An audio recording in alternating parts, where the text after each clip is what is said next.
Year after year, I've watched WWDC unveil the latest versions of iOS, iPadOS, and macOS.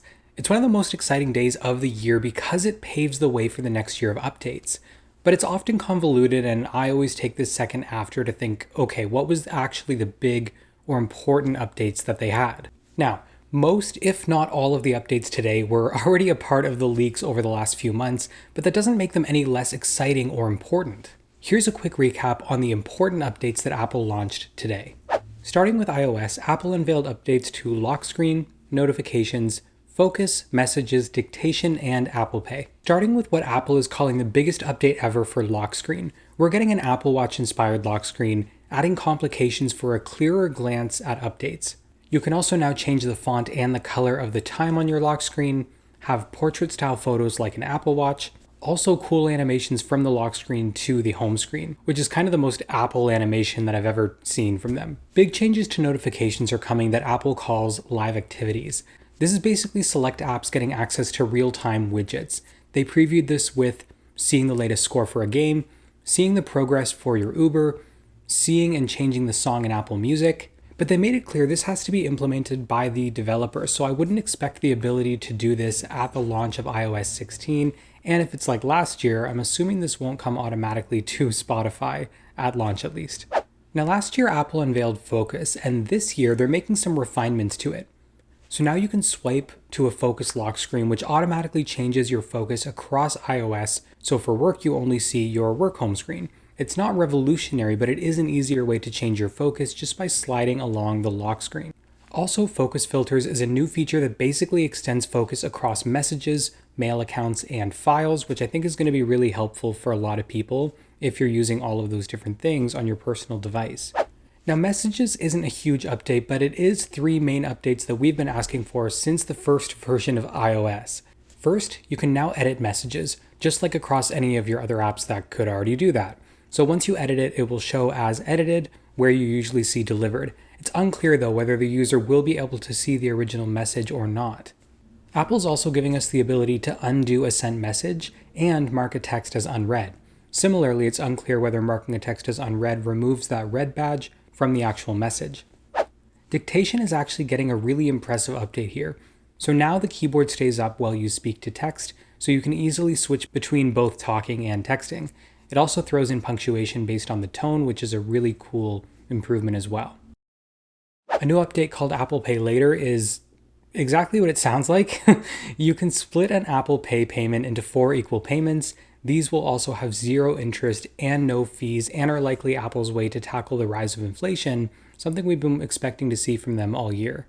HomeKit is also getting some massive changes, and now it includes a redesigned home app with new categories shown at the top, multi-camera view.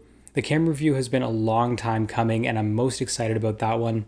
We're also getting redesigned tiles with different shapes and sizes to make them easier to recognize, which in my opinion is the largest concern I've had with the Home app since the beginning. I mean, you can see here at a glance, it's impossible to see which device is which, so this is going to be a really exciting update to differentiate between all of your devices. Just announced is what Apple is calling the next generation of CarPlay, and they're pretty much giving us everything that we've ever wanted. So now your iPhone communicates with your vehicle's data, so it can show things like your speed or control the features in your car like AC or windows.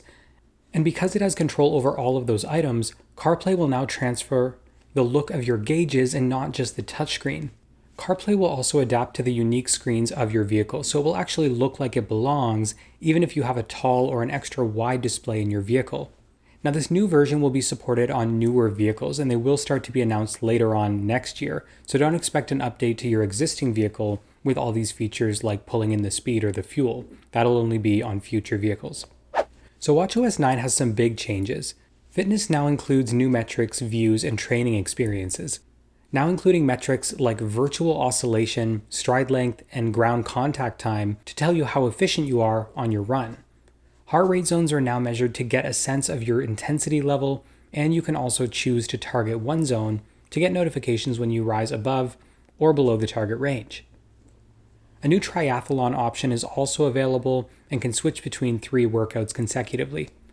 And the fitness app is also now available to everyone and not just Apple Watch users, but for those users you only get the Move Ring, which is an estimate of the calories burnt and not exercise or your stand goal. And it'll measure those things using your phone for an approximation rather than the very detailed Apple Watch tracking. Medications are also now going to be on Apple Watch, including reminders or simply just a log, working across medications, vitamins, and supplements, and they can now also be entered manually or scanned through the label. You'll also get drug interaction notifications and warnings, and also you can share your medications with your family. Now, as expected, M2 has arrived to maximize performance but minimize power consumption. It's said to be 25% more transistors than M1, 100 gigabytes per second of memory, which is 50% more than M1, 18% greater overall performance, and up to 10 cores GPU, which is 35% higher performance than M1. Now, the first Mac to get this M2 update is the MacBook Air. Just like all the rumors, including from myself, it's eliminating the wedge design to match a similar design to that current MacBook Pro and coming in a new matte black color. It'll get a new MagSafe port, 2 USB-Cs, and keep the headphone jack. There's a 20% reduction in the volume at 11.3 millimeters thin and just 2.7 pounds of weight. Unlike the rumors, it's not coming in the entire M1 iMac lineup of colors, but instead a new midnight matte black version, Starlight, Space Gray, and Silver. It'll come packed with a liquid retina display at a slightly larger 13.6 inches and the notch just like the current MacBook Pro, and thankfully, not coming with that white border that was rumored. The screen packs in 500 nits of brightness, which is 25% brighter than before, and 100 nits less than the Studio display. The keyboard also doesn't come in white, but models more similarly to the MacBook Pro, including the full-height function row. As expected, it'll also have a fanless design, which just makes sense given that M2 is so focused on better power efficiency and performance. Now, in terms of battery life, it'll get 18 hours of playback and fast charge with an available, not included, 67-watt adapter, which charges 50% in 30 minutes. The MacBook is starting at $1199, available for pre-order next month, but it's unclear when it's actually going to launch. Now, the existing M1 Air will stay at $999 and stay in the lineup, and a new MacBook Pro is coming with M2 at $1299. The latest update to Mac is called macOS Ventura, coming with a new feature called Stage Manager, which organizes your windows more efficiently. It automatically arranges everything to the side and puts the priority window in the center. You can group windows together for easier work, but overall it's just a new way to organize all your windows on your desktop.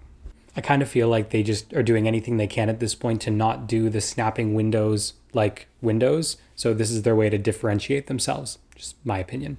Spotlight is also getting a huge update and can now use Quick Look, run shortcuts, and have richer media in results, something that a lot of people have been asking for. Mail is getting a lot of popular features from other mail apps like Undo Send, Scheduled Send, or follow-up suggestions or Remind Me. Safari is getting shared tab groups where friends can all see the same pages and can see which pages friends are viewing at the same time. Passkeys are a new way to eliminate passwords, basically. So they'll use Touch ID or Face ID instead of having a password. And it's Apple's ambitious goal to replace passwords forever. Also, in my opinion, a way to really get stuck within the Apple ecosystem and not be able to leave it. What if you're viewing from an Android device or another computer that's not yours? That kind of eliminates the possibility of logging into your own devices. Not saying it's not cool, I just don't think it's feasible for people who have to switch between a bunch of devices. Now, Continuity Camera is a feature where you can now use your iPhone as your webcam on a Mac. This has been in huge demand, so I'm glad to see that it's finally coming over to Mac to replace apps like Camo. iPadOS has some huge features that blur the lines between Mac and iPad. Stage Manager is actually coming to iPadOS with up to 4 overlapping windows per screen, meaning with an external display, you can actually have up to 8 windows open at once. Display scaling is also available to view more of the window and more from your screen. iPad will now also have full external display support, so instead of seeing black borders and keeping the ratio of your iPad, it'll extend to fill the entire display. So overall, these features are massive from iOS, iPadOS, macOS, the new MacBook Air and Pro with M2, HomeKit, and CarPlay. Let me know in the comments which of these features you are most excited about, and make sure you're subscribed to see live previews of pretty much all of these. As always, thank you guys so much for watching and supporting the channel, and I'll see you in the next one.